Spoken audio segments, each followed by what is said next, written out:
All right, thank you for having a break and coming back to your seats and then quieting down mysteriously. I don't know who behind me is telling people to shush, but it worked. All right, so today, this last panel we're going to cover, affectionately called Fake Pills, Fentanyl, and Social Media, which is kind of what our life has been for like 6 years now. I'm just going to introduce everybody, and then we'll go through it.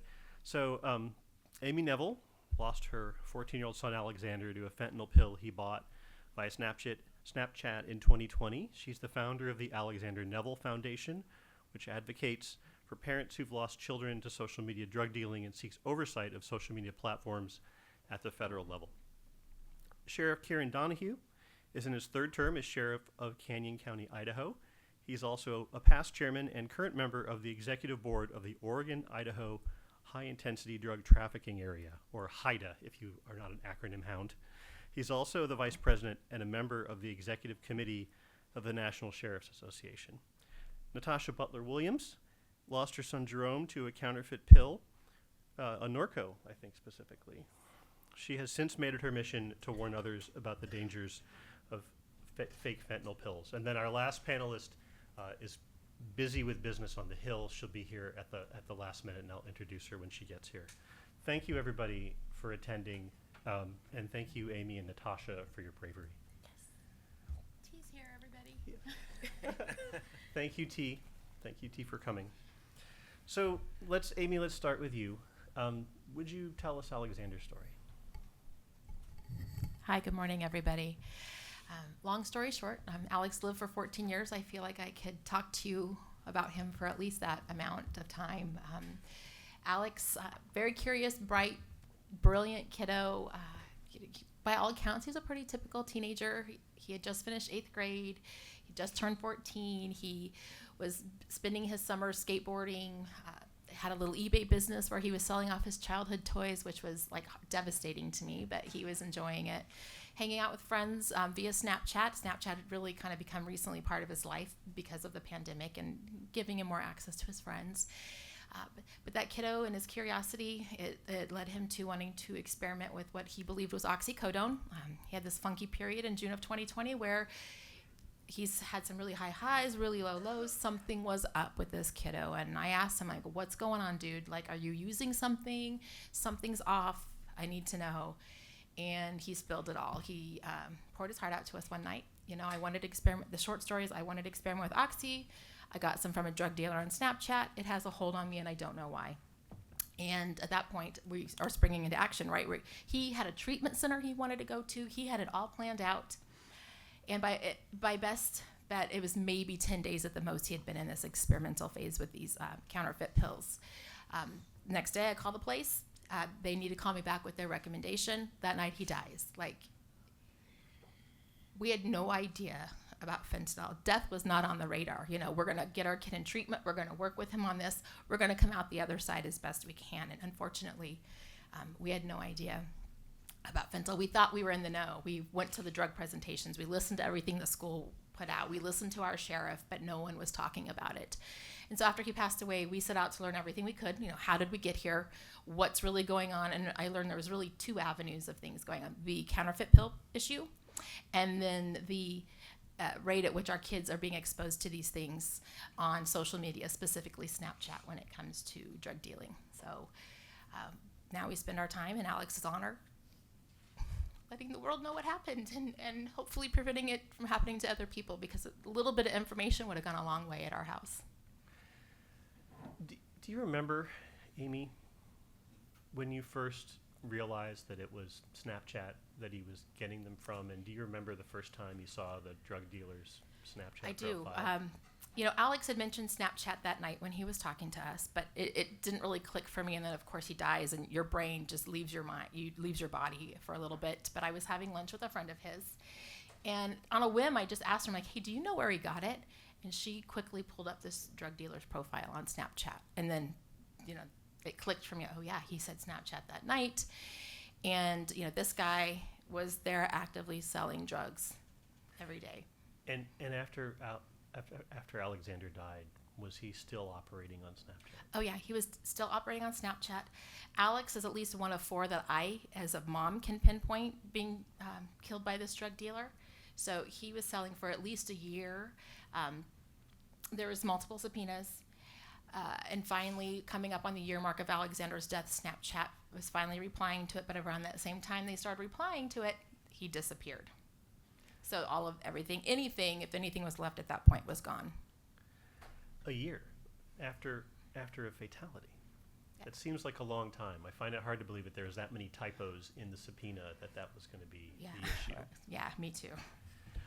I mean, knowing what you know now, and I know that this has become a calling for you to make some meaning out of Alexander's demise at the hands of these drug dealers, what do you think that we could do in this area? Well, legally, or you guys want some secret ideas, meet me out in a lobby afterwards for the secret idea. Oh, sorry. Oops, don't listen. No. Legally and ethically, I suppose, I think that we could really start with a duty of care. We need to hold these companies to the same standards that we hold brick and mortar companies to if a serious crime happens on their premises or through their place of business, and then couple that with that oversight committee, somebody going in, looking at what these companies are really doing, like Senator Scott mentioned earlier, verifying what's happening, understanding the numbers, and then kind of giving them a grade, like, here's what's working, or they're really doing everything they say they're doing, which would be a shocker, right? Here's what's working, here's what's not working, or here's where they really need to improve, and then here's the action plan for that. So that's maybe an interesting question to drill down on. When you see the social media companies talk about in their transparency reports how many requests for information they receive, subpoenas they get, there's no one double checking their numbers, right? There's absolutely no one double checking these numbers, and at this point, it's foolish of us to believe anything they tell us. There's been so much crime and devastation, and not just with the fentanyl crisis, but sextortion, the bullying, the choking challenges, the content that's pushed to our children. They need someone to go in and police them because they have lost the right to police themselves. Yeah. Well, we will come back to you. Sheriff, is it okay if we go next with you? Absolutely. Yeah.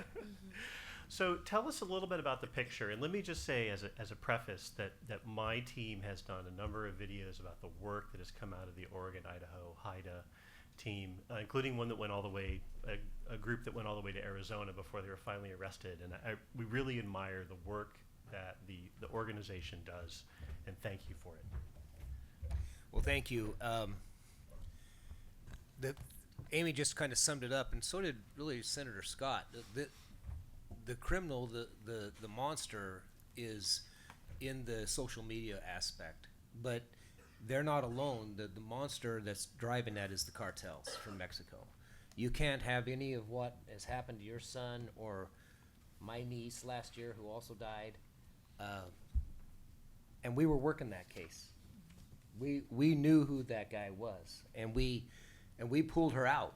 My team did, and 2 months later, she's dead. So, but we can't prosecute because of social media. The subpoenas, we have done great work as Oregon-Idaho HIDA. We are a corridor for the cartels. We are a depository, and we're a distribution point, clear out in Idaho, right? Because of all the arterial highways and so on that comes into our area. But really, Snapchat has now become the new drug dealer. That's what we're dealing with. From the subpoena standpoint, we send all kinds of subpoenas, and most often nothing comes back. Nothing. I was asked what's the percentage? Well, 0 is pretty good, solid percentage point, because if we do get something back, it's literally months. We've got a homicide case that 2 years ago, we still haven't received anything. 2 years. That's just in my office alone. So when my detectives or when the HIDA put stuff out, there's all kinds of reasons that they can't give us the information. And of course, if you read their policies, they're stating that they have to advise their client that we're looking at them. That's brilliant, right? That's idiotic. And so I agree with the senator. I agree with Amy, of course, that there has to be some regulation, because that's what we're dealing with. We're dealing with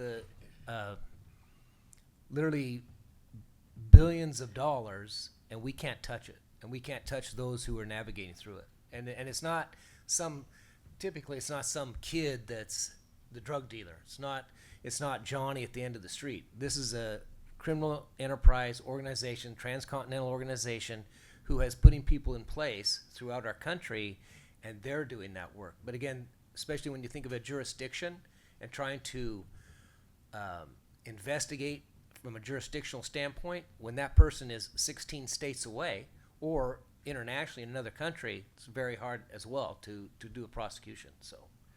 So these frustrations with investigations hampered by an inability to get information out of an online platform, maybe the private messages between Alexander and the individual, or anything about their marketing, how does this compare to other industries that you give a subpoena to say, like a bank, for example? Like, what is... That's a great... I think you said brick and mortar. That's, we submit a legal document, a legal subpoena, and we are expecting that information in a very quick turnaround. And it does come, because there's penalties if they do not, right? And so that's critical for our investigations. We have to build that evidentiary value and the integrity of that case to present to the prosecutor, the federal prosecutor, the state prosecutor.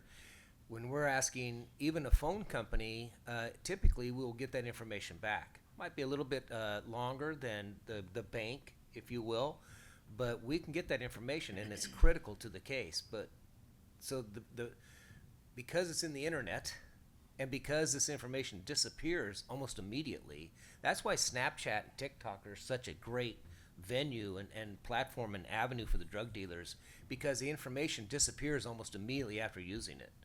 And that's whether you're talking about human smuggling, sex trafficking, drug trafficking, all combined and all run by criminal organizations that have figured this out. And to me, Snapchat and these other platforms are complicit in the criminality.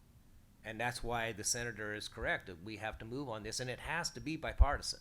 It can't be partisan. It's got to be all hands on deck. But that's, I kind of went off your question a little bit, but that's truly the enormity of what we're dealing with. There is no accountability, and we cannot force them to do that without congressional action. Do you think Amy's personal experience of the year, from the fatality to the fulfillment of the subpoena, is a particularly unusual situation for an online platform responding to a subpoena? No, it's not unusual. I think you're asking me the length of time it took. Yeah. It's not unusual. It's the norm. In fact, it might be quicker than some. I mean, we have, again, cases that have never been answered. And if you ask for the information from these companies, you're not talking to a human being. You're going through a series of passing on to the next automated answer, and you're never talking to an actual individual. And then when you finally get to that individual, we're compliant with law enforcement, and here's our regulatory person that oversees this, blah, blah, blah, right? They told me I can't swear up here. I don't know why. I'm Irish. I'm a cowboy. I mean, come on. I think someone did swear up here already. So at any rate, but that's the differences. And so again, go back to the bank example. We're going to deal with a person who literally is in charge, and they have a legal department who's going to be officiating that, and that's going to get to our prosecutor or to our investigators. This is non-existent in the social media platforms. I'm sorry, but they provide you all this verbiage, but they don't adhere to any of it. And would it be unusual, as explained in Amy's case, for a bank to notify a money launderer that you were requesting their records? Does that ever happen? And not in my experience in 20 years, no. And no, it'd be a violation. You could even go so far as witness intimidation and complicity in the crime after the fact, right? So those people do not want to be involved in that investigation any more than they are. They certainly don't want to be tagged with the fact that they're actually providing information to the alleged individual or alleged company that's committed criminality, up to including murder. Yeah. And that's what we're talking about. Yeah. We're talking about murder. That's what it is. Well, we are honored to have a little bit of time from Charlotte Pineda. She's the Health Policy Director for Senator Roger Marshall, MD. Senator, but he's also a physician, represents Kansas. Senator Marshall is sponsoring the Cooper Davis Act, which if you, I think the 117th number was S4858. Is that the 118th number? Can't possibly be the same one. That one has yet to be introduced. We're still working on addressing some outstanding issues, but happy to go into those details. Well, thank you, Charlotte, for I know your schedule's super busy. We are lucky enough to get a 30-minute slice of your time. But thank you for coming. I think you must have run over from the Capitol. I did.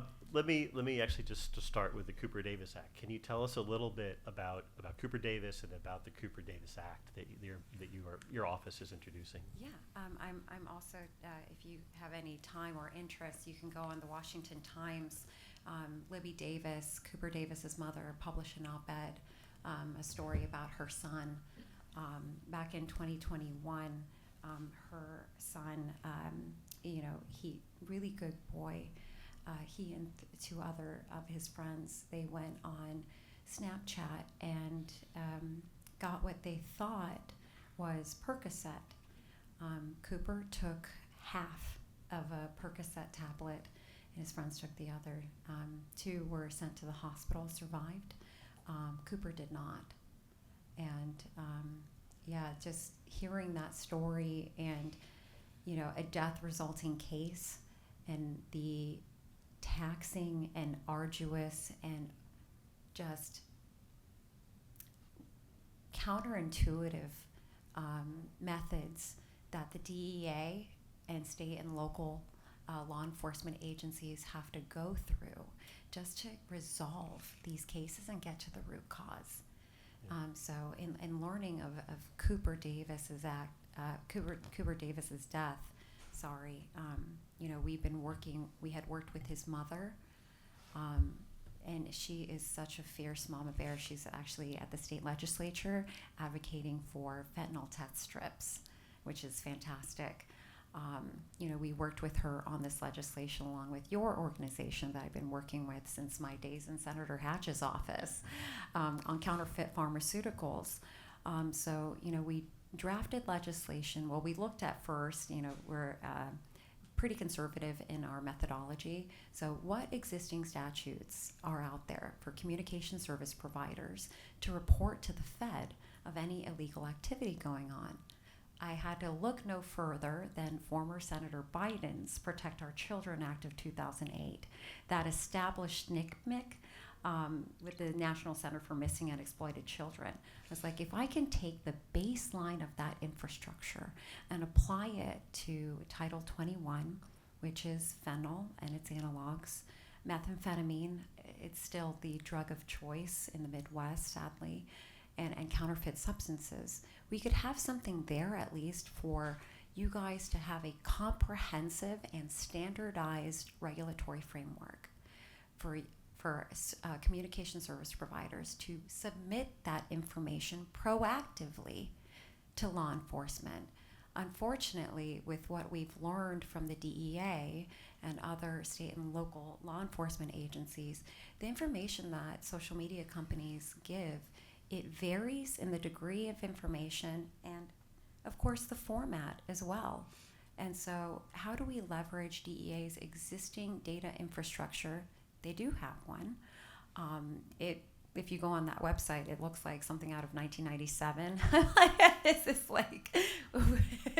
But if they were able to really beef that up, and thanks to Senator Shaheen, the chair of the Appropriations Subcommittee that manages that budget, they got $40 million over ask. So we know the team that is capable of doing this, the special operations team. They have a social media unit.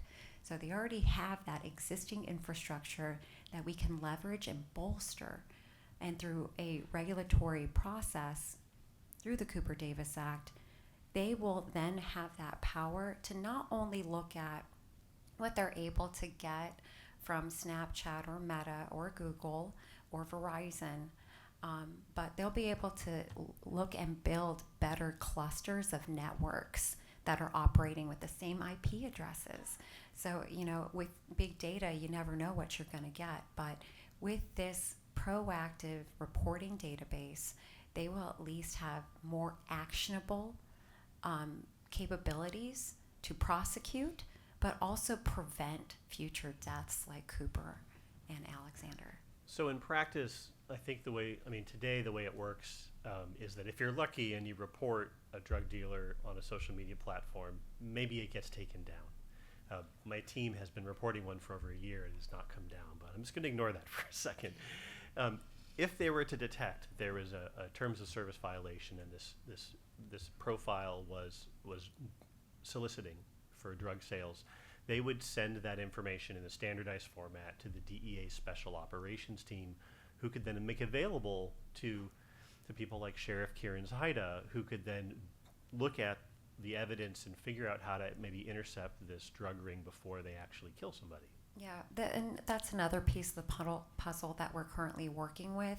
And DEA has been amazing at working with us. They don't get enough credit. Their hands are tied significantly in their ability to resolve cases. And not all social media companies, I have to say, are being obstinate. Some have actually come to the table. Snap is a perfect example of that. They've helped in providing technical assistance to the bill. Provisions, of course, that they don't like, but others, they recognize the need to have this uniformity and this comprehensive framework. But back to your question, another thing that we're trying to resolve in the Cooper-Davis Act is the subpoena process and the search warrant.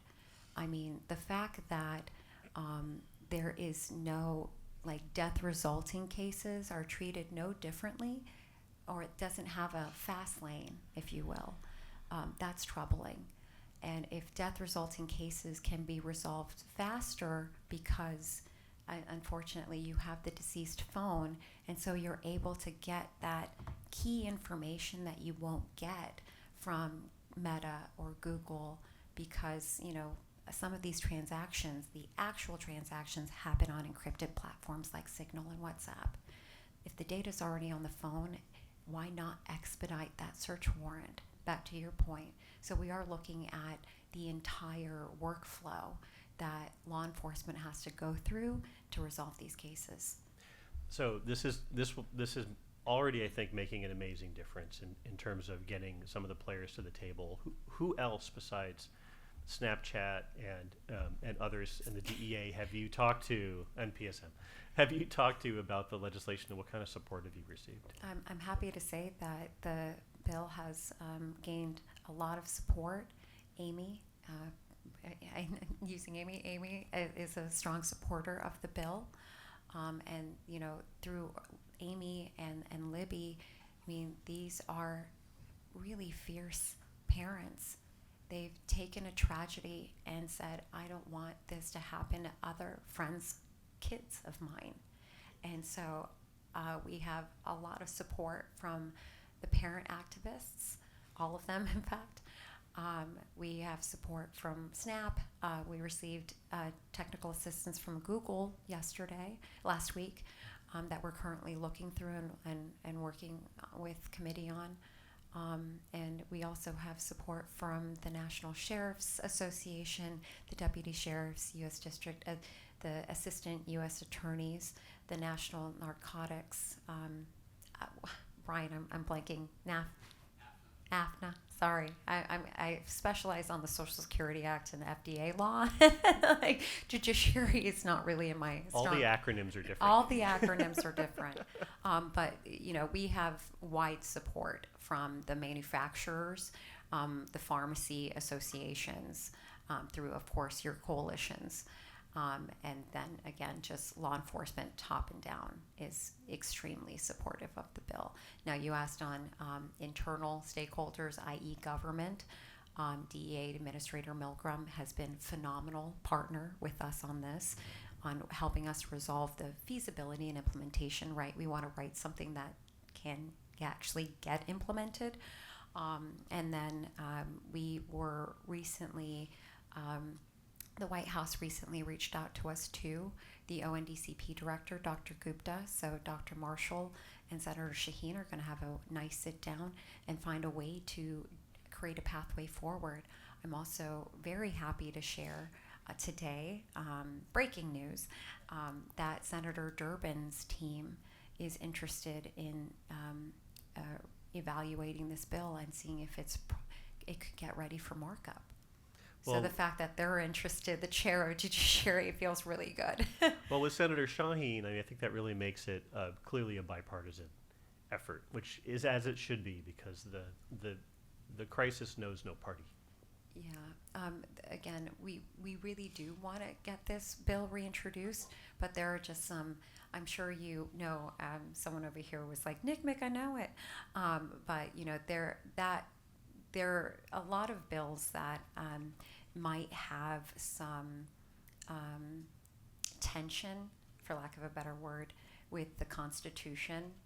Does this bring up Fourth Amendment, illegal search and seizure? Is this an actor of the state?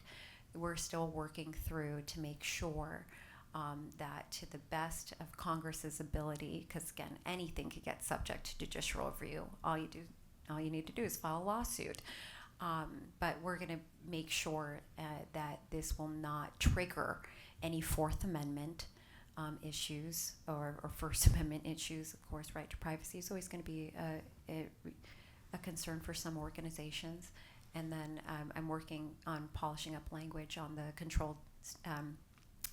Communications Storage Act to make sure that we're not infringing on anything there. And then the last piece, to evaluate whether or not this is actually going to be helpful. The DEA already has annual reports that they submit. We're building in an annual report to see how much has been submitted by Meta or Google or Snapchat, to see how effective it's being. Obviously, they're not going to say we're using these for ongoing cases. Of course, they can't talk about that, but to the extent that they can share with Congress and the general public how effective this bill, hopefully law, can be, we're building that into. We're familiar, I think, one of the topics PSM has covered for a long time is what I would call the illegal online pharmacy problem. But that's not really what this is about. This is just focused on controlled substances, advertising, and marketing on online platforms. If you're selling fake blood thinners like you see on all the tables, that's not really subject to the act. No. Counterfeit substances, again, if it's under Title 21, that would be captured in there. But we did have to keep this focus narrowed in order to make it maintain its bipartisanship.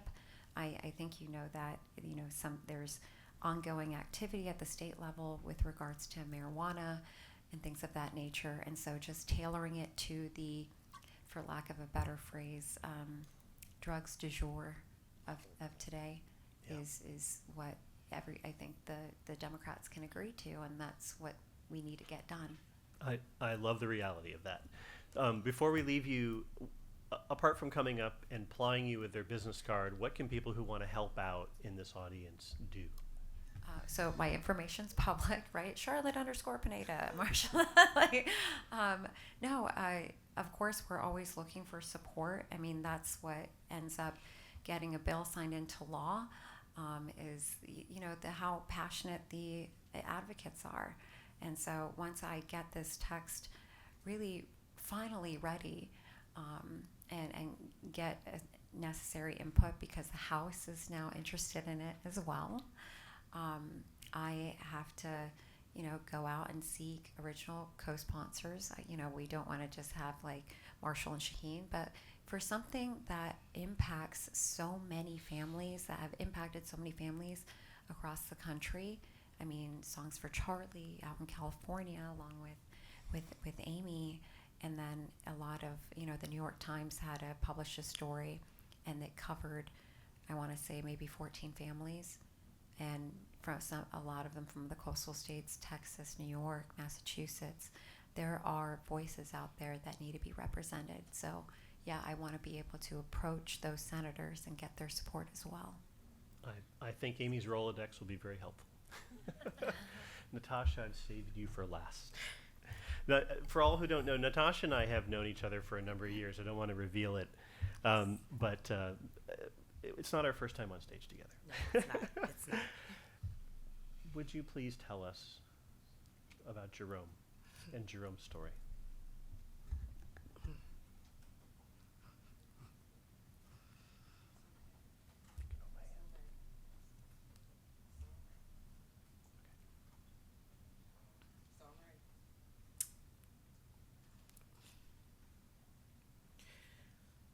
Jerome was 28 years old.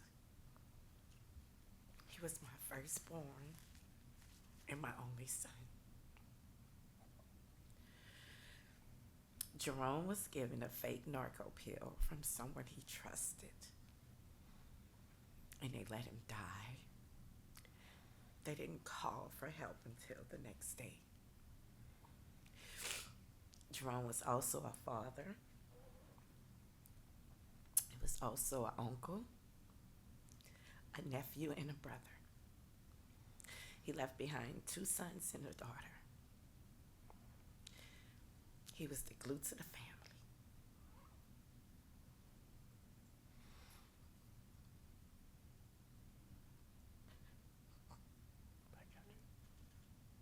I thought I was going to be strong. You are. This has tore our family apart. This is human, unkind. I've been speaking for a while. I don't know who hears me. I asked for the first bill to be passed years ago. It was denied. Now here I am again, second time sitting here. And we're all still hurting. Jerome was one of the first group in Sacramento, California. I didn't know what fentanyl was. When I arrived to see my son on Easter Sunday, lying in a coma, I couldn't believe it. I couldn't believe it. Who knew what fentanyl was? Someone did, but they didn't warn us. So every day I wake up, I think about what can I say to someone to educate themselves and their families about what's going on, because it don't stop now. So many more has died, not because they were drug addicts, not because that they wanted to die. Anyone that has died from fentanyl did not want to die. I will forever speak about Jerome Butler. There are so many more Jerome Butlers out there, and we must pull together. We have to pull together. It may never stop, but we can at least aware each other, be together. My thing is with Jerome, we use Butler for all of us, which stands for be united, together, lift everyone. We all have to lift each other.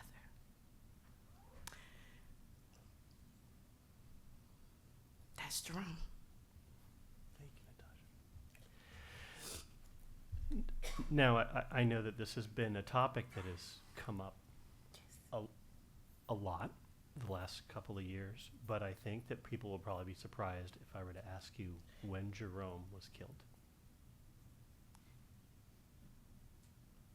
Today makes 2,555 days. Jerome died March 30th, 2016. And we are now at 2023. It's been a long time. Yes. How many other people died in that wave? Because that wasn't just a single dangerous pill. That was a bunch of them.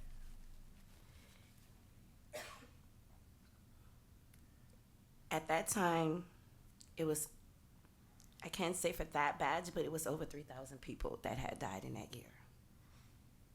3,000 people from all walks. You know, and you and I have a saying that, you know, we can't have control necessarily over fixing the problem, but we have control over how much people talk about it. Correct. Tell me the kind of work that you've been doing the last couple of years. So from leaving Sacramento, I moved back to New Orleans, Louisiana, where I was born. So far, I have spoken news media, radio stations, youth authorities, churches, my community. I even hold little rallies at little stores where I see people that's really not aware of what's going on. My next mission is to go back to California on the 27th. It'll be 7 years my son has been gone. And we're going to talk about the same thing. But they know I'm coming. They know I'm coming. I bet you do. Let me give you a break. Yes. Amy, when you hear people say, you know, oh, the social media companies can't actually find this kind of content, and when people say that my research team throws things at a wall because we've repeatedly reported stuff and it doesn't get taken down, what is your response? What do you think about that? When they say that they can't find it, or they know everything about us. They know every single thing that we're doing. They know how old I am, even if I've lied about my birthday, you know. They know everything about us. They know where these people are on these platforms. And it is disgusting that they don't proactively take this stuff down. You know, I have reported people multiple times just to get back, oh, they don't violate our terms of service. False. They absolutely do violate your terms of service. For whatever reason, you're not going to take care of it. Sheriff, I think you've seen more than any of us on stage in terms of what these cartels have done. And as a 3-term sheriff and lifelong law enforcement, you've seen a long evolution. If there's one thing that we can take away, apart from passing Charlotte's bill, that would make a difference in the work that your teams do every day, what would that be? What should we hear as a call to action? One anecdote that we can use, and you just talked about it. In 2016, you said 3,000 people died. We're losing 70,000 a year.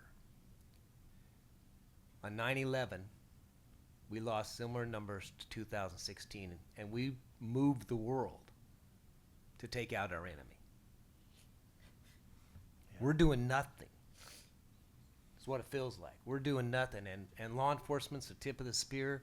DEA, the good congressman, senator. We're either all going to win or we're all going to lose. That's what it's going to be.